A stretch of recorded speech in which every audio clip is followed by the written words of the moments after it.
அனைவருக்கும் வணக்கம். உங்கள் அனைவரையும் நம்ம சேனலுக்கு வரவேற்கிறேன். இந்த வீடியோவில் நாம் பார்க்க போகிறது, நீங்கள் எப்படி வரும் பிஜிடிஆர்பி 2024-25 எக்ஸாமில் வெற்றி பெறணும், அதுக்கு கடைப்பிடிக்க வேண்டிய 5 வழிகள் என்னென்ன அப்படிங்கிறத தான் நான் சொல்ல போகிறேன். ஸோ நீங்கள் நம்ம சேனலுக்கு புதியவரானால் நம்ம சேனலை சப்ஸ்கிரைப் பண்ணிக்கோங்க, பெல் பட்டனையும் கிளிக் பண்ணிக்கோங்க. அப்போ தான் நான் போடுற வீடியோ உங்களுக்கு உடனுக்குடனே கிடைக்கும். வீடியோ பிடிச்சிருந்தா லைக் பண்ணுங்கள், உங்கள் நண்பர்களுக்கு ஷேர் பண்ணுங்கள். வாங்க வீடியோவுக்கு போகலாம். வரப்போகும் பிஜிடிஆர்பி 2024-25 நாம் எப்படி வெற்றி அடையணும், அந்த வெற்றிக்கு என்னென்ன வழிகளை கடைபிடிக்கணும் அப்படிங்கிறத தான் நாம் பார்க்க போகிறோம். ஸோ அதுக்கு 5 முக்கிய வழிமுறைகளை நான் சொல்ல போகிறேன். அது என்னென்னா, ஒன்று நேர்மறையான எண்ணம், 2வது தெளிவான பாடப்பொருள், 3வது பாடக்குறிப்புகள் மற்றும் ரிவிஷன், 4வது பயிற்சி தேர்வுகள், 5வதா முக்கியமானது அது என்னன்னா, நம்ம முதல்ல சொன்ன அந்த 4 பாயிண்ட்டையும் நம்ம சரியாக கடைபிடிப்பது. அதாவது முதல் 4 வழிமுறையை தவறாமல் கடைபிடிப்பது. ஃபர்ஸ்ட் பாயிண்ட் பற்றி நம்ம பார்க்கலாம். நேர்மறையான எண்ணம். இதுக்கு முன்னாடி நாம் பிஜிடிஆர்பி எக்ஸாம் எழுதியிருப்போம். அப்போது உங்களுக்கு பிஜிடிஆர்பி பற்றி அனுபவம் கண்டிப்பாக இருக்கும். ஸோ அதில் என்ன மாதிரியான கொஸ்டின் கேட்பாங்க, எங்கேருந்து வரும் அப்படிங்கிறதெல்லாம் உங்களுக்கு நல்லாவே தெரிய வாய்ப்பு இருக்குது. ஆனால் நம்மக்கிட்ட நேர்மறையான எண்ணம் இல்லாதது ஒரு பெரிய குறையாக இருக்கும். ஸோ அப்படி இருக்கும்போது நேர்மறையான எண்ணங்கள் நம்மக்கிட்ட இருந்துச்சுன்னா கண்டிப்பாக நீங்கள் தொடர்ச்சியாக படிக்க முடியும். ஸோ தொடர்ச்சியாக படிக்கிறீங்கன்னா உங்களால் கண்டிப்பாக வெற்றி பெற முடியும். ஸோ நீங்கள் உங்களுக்கு நேர்மறையான எண்ணம் இருந்துச்சுனாலே நீங்கள் வெற்றியோட முதல் படியில் இருக்கீங்க அப்படின்னு அர்த்தம்.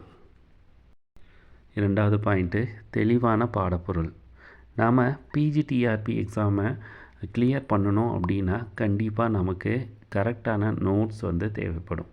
ஸோ அப்போ நம்மக்கிட்ட 10 யூனிட்டுக்கும் எல்லா நோட்ஸும் இருக்கணும். அப்போது நம்மக்கிட்ட இருக்கிற நோட்ஸ் எல்லாம் எப்படி இருக்கணும் அப்படின்னா தெளிவாக இருக்கணும்.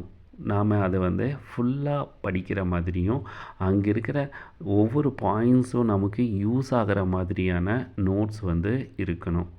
அதுக்கு நீங்கள் செய்ய வேண்டிய முதல் வேலை என்ன அப்படின்னு பார்க்கும்போது, எல்லா யூனிட்டுக்கும் அந்த வரிசையாக இந்த நோட்ஸ் எல்லாத்தையும் கலெக்ட் பண்ணுறது தான் உங்களோட வேலை. அப்படி கலெக்ட் பண்ண நோட்ஸ் எல்லா யூனிட்டையும் கவர் பண்ணிக்கும் அப்படின்னு பார்க்கும்போது நீங்கள் வெற்றியோட அடுத்தபடியான 2வது படியில் இருக்கீங்க. 3வது பாயிண்ட்டு பாடக்குறிப்புகள் மற்றும் ரிவிஷன். நோட்ஸ் மட்டும் இருந்தால் பத்தாது, அந்த நோட்ஸை வச்சு நாம் சரியாக படிக்க ஆரம்பிக்கணும். ஸோ நம்மக்கிட்ட இருக்கிற நோட்ஸை வச்சு படிக்கும்போது இன்ஸ் எடுத்து படிக்கணும். அப்புறமா நீங்கள் ஹைலைட்டர் பென்னை யூஸ் பண்ண பழகுங்க. அப்போ நம்மக்கிட்ட இருக்கிற நோட்ஸில் எது எது முக்கியமான பாயிண்ட்ஸோ அதை எல்லாத்த நம்ம ஹைலைட் பண்ணிகிட்டே போகலாம். இது எதுக்கு பயன்படும் அப்படின்னு பார்க்கும்போது, நம்ம ரிவிஷன் பண்ணும்போது நம்ம கண்ணுக்கு டைரெக்டாக படுற மாதிரி அந்த வேர்ட்ஸ் எல்லாம் இருக்கும். ஸோ அப்போது நமக்கு டக்குன்னு ஞாபகம் வர்றதுக்கு அது பயன்படும்.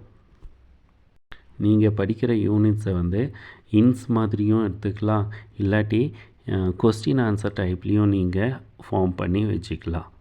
ஸோ அப்போ தான் அது நமக்கு ரிவிஷனுக்கு எக்கச்சக்கமாக பயன்படும். ஒரு யூனிட் முடித்ததுக்கு அப்புறமா அடுத்த யூனிட் படிக்க ஆரம்பித்தாலும் படித்த யூனிட்டை நீங்கள் ரிவைஸ் பண்ணாமல் இருக்காதீங்க. ஸோ என்ன தான் அடுத்த யூனிட் படித்தாலும் படித்த யூனிட்டை திரும்ப திரும்ப பார்த்துட்டே இருங்க. அட்லீஸ்ட் டெய்லி ஒரு 1/2 ஹவர்லேருந்து 1 ஹவர் வரைக்கும் அதை செய்யுங்க. கண்டிப்பாக நீங்கள் படித்தது எல்லாமே மறந்து போகாது. ஒரு யூனிட் படித்து முடித்ததுக்கப்புறம் அடுத்த யூனிட் படிச்சுட்டு இருக்கும்போது நம்ம படித்த யூனிட்டை வந்து குயிக் ரிவிஷன் பண்ணுங்கள்.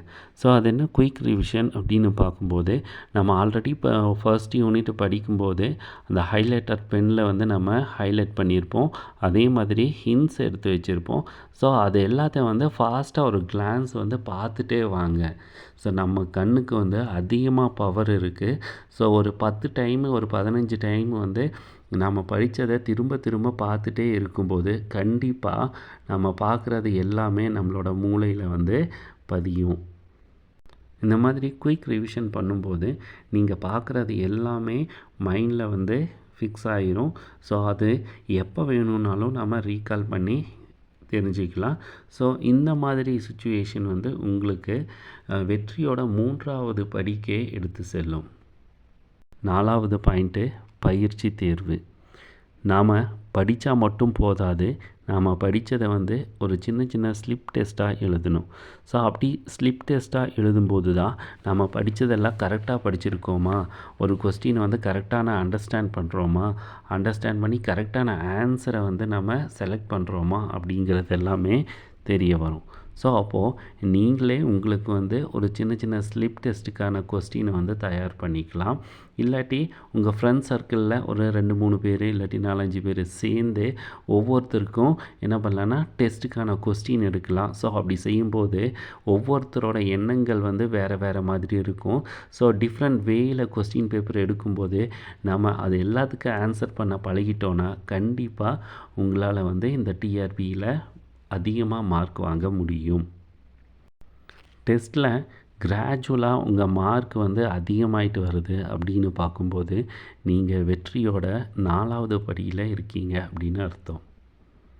வெற்றிக்கான கடைசி படி, அதாவது 5வது படி.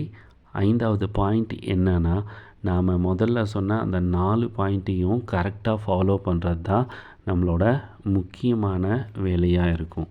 இந்த 4 பாயிண்ட்டையும் நம்ம சரியாக கடைப்பிடிச்சானா கண்டிப்பாக நீங்கள் அடுத்த பிஜிடிஆர்பி எக்ஸாமில் வந்து கண்டிப்பாக வெற்றி பெறுவீங்க. நமக்கான எக்ஸாம் நோட்டிஃபிகேஷன் எப்போ வந்தாலும் சரி, அது வரைக்கும் நாம் தொடர்ச்சியாக படிச்சுட்டே இருக்கணும். ஏன் அப்படின்னு பார்க்கும்போது நோட்டிஃபிகேஷன் வந்ததுக்கப்புறம் 10 யூனிட்டும் அது கூட சைக்காலஜி, அதுக்கப்புறம் ஜென்ரல் நாலேஜ், அது எல்லாத்தையும் நம்மளால் படிக்க முடியாது. ஸோ நமக்கு கிடைக்கிற டைம் எல்லாத்தையும் சரியாக பயன்படுத்தணும். ஸோ காலம் பொன் போன்றது அப்படின்னு சொல்லுவாங்க. ஸோ அப்படி இருக்கும்போது நம்ம டைமை வந்து வேஸ்ட் பண்ணவே கூடாது. ஸோ படித்ததை நல்லா ரிவைஸ் பண்ணணும். அதுக்கான எக்கச்சக்கமான டெஸ்ட்டு வந்து எழுதி பார்க்கணும். ஸோ இந்த மாதிரி நான் சொன்ன 5 ஸ்டெப்ஸையும் நீங்கள் ஃபாலோ பண்ணிங்கன்னா கண்டிப்பாக உங்களுக்கு அரசு வேலை அப்படிங்கிறது உறுதி. இந்த வீடியோ பிடிச்சிருந்தா உங்கள் நண்பர்களுக்கும் ஷேர் பண்ணிக்கோங்க. நம்ம சேனலில் பிஜிடிஆர்பி பாட்டனிக்கும் சரி, பிஜிடிஆர்பி சைக்காலஜிக்கும் சரி ஒவ்வொரு வாரமும் யூனிட் வைஸாக ப்ராக்டிஸ் கொஸ்டினை வந்து போட்டுட்டு இருக்கேன். அதை வந்து நீங்கள் பயன்படுத்திக்கலாம். அதை பார்க்கணும் அப்படின்னா நம்ம சேனலை சப்ஸ்கிரைப் பண்ணி நம்ம சேனலில் இருக்கிற ப்ளேலிஸ்ட்டில் போய் நீங்கள் பார்த்துக்கலாம். ஸோ அதை பார்த்து நீங்கள் எக்கச்சக்கமான டெஸ்ட் எழுதுறதுக்கு யூஸ்ஃபுல்லாக இருக்கும். பயன்படுத்திக்கோங்க. நன்றி, வணக்கம்.